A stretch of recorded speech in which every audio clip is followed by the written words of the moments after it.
Welcome to Your Business, Your Life with Matt DiFrancesco, your personal financial technician. Whether you've had years of success in your business or are just starting out, HighLift Financial can help you create a vision for your business, life, and family, and align these for generational wealth. So as they say, what happens in your life affects your business. And now, on to the show.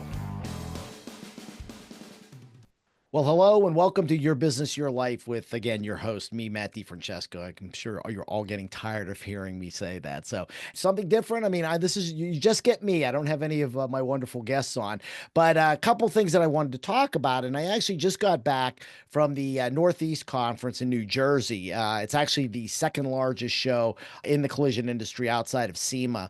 And it's actually one of my favorite shows because, first off, I mean, there's a lot of people there, but the Northeast is a little different demographic than most of the rest of the country. There's smaller shops. They're independently owned. There's a lot of families are involved. As a matter of fact, Sunday was family day and there was all kinds of little kids coming by. It was neat because we had one of those spinning wheels that with the colors on them. And if you hit the color, you would win $10 Chick-fil-A card. And it was funny. All the little kids were getting so excited, especially when they won. I mean, we had one kid that was like, hey, just jumping up and down. So, but that was exciting. But I did a presentation while I was there with Laura Gay, and it was really about planning your post-shop life.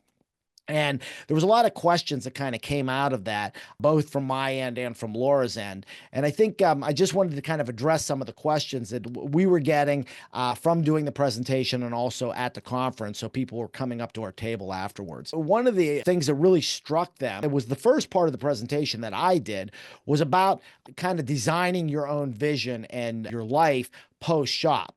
Most shop owners don't do that. And the thing is, a lot of times they go in, they're like, I'm burned out. I can't deal with the insurance companies anymore. I just want to sell. And so they go through the process, and the process of third-party sales is very taxing. And they get out, and then all of a sudden it's like, now what am I? Because 20, 30, 40 years of their life has been tied up in being a collision shop owner. And so really what I like to do is come in on the front end before you're even, deciding to go to market and help you to design what your life looks like. What's my post-shop identity going to look like? And then kind of running the numbers to make sure, do you have the personal assets and what you'll net out of the business to be able to live the lifestyle that you want. It makes it much smoother because then going in post-sale, you kind of know what numbers you've got to look at. And it also helps the M&A person to be able to negotiate that deal for you. So that was really a big thing because I don't think most people think about that. And I think, planning is really important. Before I started recording this podcast, I was doing an intro call with a referral that came in, a shop owner, and I was talking to him about planning because, he was going to third party market. He had kind of an idea of what he wanted to do post shop, but I said, are the numbers going to work for you?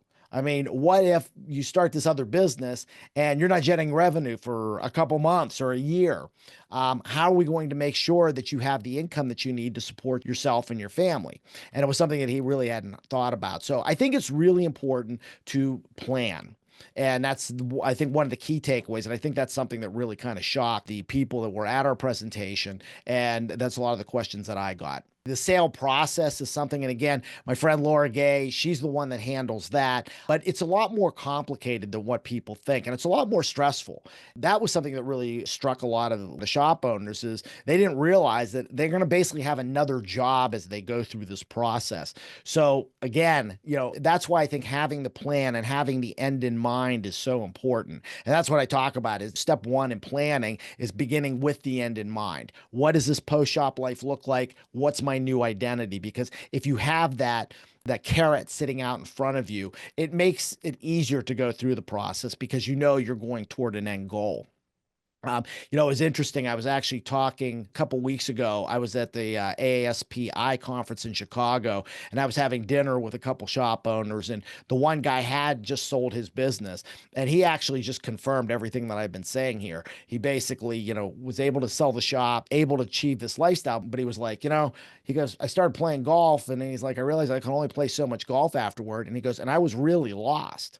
And he goes, I wish I would have met you on the front end to be able to help me to design what my post-shop life looked like. And so he was one of my best advocates. He was grabbing cards. I think he gave out about 15 of my cards, which was really exciting. The last big question and answer is what happens after that post-sale or that post-transition.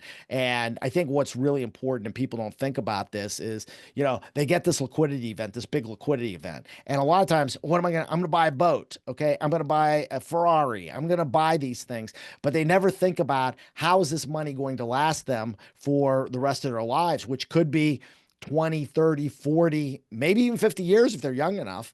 And so they've never really done the planning and the structuring of not only their assets for tax efficiency and for creating generational wealth, but also doing the estate planning and ensuring that, again, we have the proper vehicles in place. And so really, when you kind of look at the whole process, and I think this is really what kind of came out of the conference, people didn't realize that it's really important to plan ahead, to start developing what that post-shop life looks like, to have a plan in place, then go through the process, and then at the end, be able to have everything structured properly to ensure that you create generational wealth for yourselves and your family and your communities, if that's something that's exciting you. As a matter of fact, I had one guy that, I always talk about charitable giving.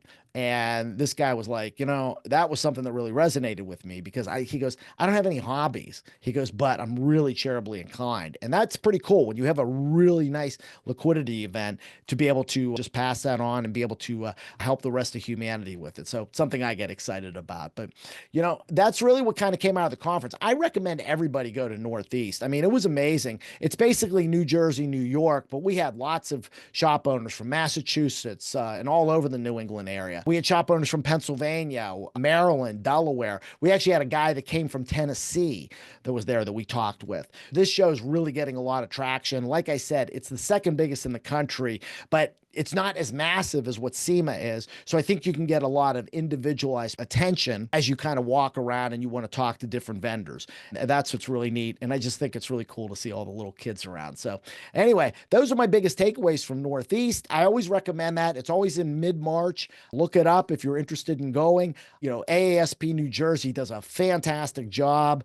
I know Ken Miller, who's the president of the association, is a personal friend of mine. He and his team did a great job, and he's got 2 more years. And I know in 2 years, it's going to be the 50th anniversary of the conference. And so they're planning to have a big, big shindig. So just kind of keep that on your radar here. Again, that's really what I kind of took away from Northeast. If you have any questions about, what we talked about in our presentation about planning your post-sale life, feel free to reach out. You can go to my website, pilotfinancial.com, top right-hand side, a button, just click Let's Talk. I give everybody 30 minutes of my time. Even if I can't help you, I will point it in the right direction. Easy for me to say, right?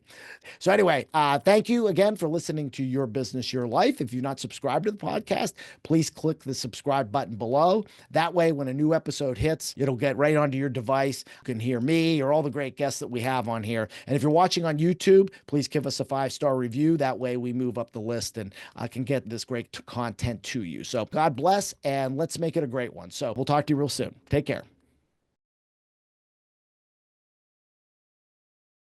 So how many shop owners are going to exit their business at some point? Yeah, all of them. Everybody's going to do it. I mean, you're going to maybe want to retire, have a business dispute if you have a partner. What did Ben Franklin say? The only 2 things that are for sure in life is death and taxes, all right? Disability, which is one that a lot of shop owners never think about. Divorce can wreak havoc. All of a sudden, the divorced spouse, she wants half the assets. Business is a part of that. That can cause all kinds of problems and bankruptcy. One of the big mistakes I see that shop owners make, and this is really just any business owner, is they get to that point, they're looking to transition their life, and they've never defined what that life looks like. Now, there's a organization called the Exit Planning Institute out of Cleveland. Every year they do a survey of business owners who have transitioned their business, and 75% of them regret it after a year because they've never identified what their post-shop life is. Really, when I'm getting started with a client, the first step that I want to do is help them to develop their personal vision for their family and business. Stephen Covey in The 7 Habits of Highly Effective People said, you got to begin with the end in mind. That's the first habit. Okay, so think about, like, where do you want to be in 10 years? Where do you want to be in 5 years? Where do you want to be in 3 years? And then that's how we start to build this. Do you want to be a market or industry leader? Do you want to have create a family legacy or a community legacy, be an asset to the community, or do you just want to do something else? And one of the things that's really appealing to me about this business is every shop owner that I've met wants to give back. And so there's a lot of them that end up exiting, and they get into consulting. Laura's doing M&A. Some get into sales. Sometimes there's products that they like. And so it's really important to help that client, because a lot of times if you're trying to do it on your own, you start spinning your wheels. Okay? And so that's really what I'm here, is to help facilitate the conversation. Not to tell you this is what you should do, but to help you identify what you should be doing. We got to determine where you are. So I always equate this. Think about if you're going on a trip. So what's the first thing? You get your GPS out. What's the first thing that you do? Where you're going, right. So that's step one. Then what's the second question that you need to answer? Where are you starting from? So we got to determine where you are right now. And really there's going to be two areas that we have to look at. We have to look at what the current value of your business and what your current cash flow is. And then we have to look at your personal resources, and we build a financial roadmap. Okay, I don't like to call them financial plans because that feels to me very static, and life changes. But we have a roadmap that we follow. But once we identify this, we look at the value, personal resources, and the lifestyle, the vision that you have, and then will you be able to have enough income to live the life that you want to live? If you don't, you have a value gap. All right, that means, okay, we've got to figure out, are we going to cut back our lifestyle post-shop? Are we going to build value in the business? Are we going to build personal resources? Or are we going to do both? So now again, we're kind of identifying where you are, and we're creating that map to get you to where you want to go.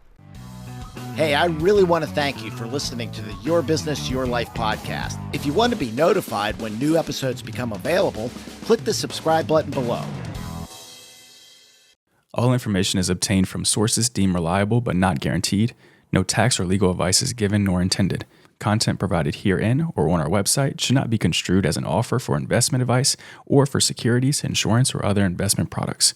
Investments involve the risk of loss and are not guaranteed. Consult a qualified legal, tax, accounting, or financial professional before implementing any investments or strategy discussed here. High Lift Financial is a DBA for DiFrancesco Financial Concierge, LLC.